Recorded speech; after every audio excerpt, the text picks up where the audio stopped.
ఎందుకు రాయను కొడతా ఆ జోన్ ఎట్ట కొట్టాడు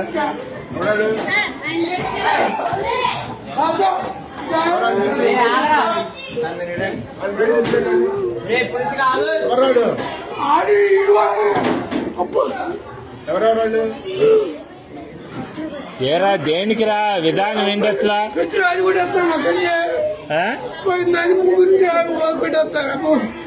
తెలీదు అడు కొట్టాడు ఒకరు రే ఎందుకురా విధానం అట్లా కాదు అసలు తప్పు కదా మాట్లాడినట్టు ఇది ఏదైనా ఉంటే టీచర్తో చెప్పాలి కానీ కొట్టుకోవడం ఎందుకురా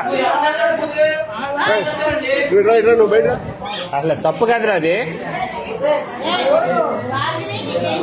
అట్లా ఏదన్నా ఉంటే నువ్వు కొట్టకూడదమ్మా మీ అమ్మ కాదురా ఎవరినన్నా అంటే మాస్టర్ దగ్గర చెప్పు నువ్వు ఆయన యాక్షన్ తీసుకుంటాడుగా మీ అమ్మ వీడియోలు అయ్యింది అన్ని చేస్తా నేను నీటి చేస్తా ఏం చేస్తారా మీరు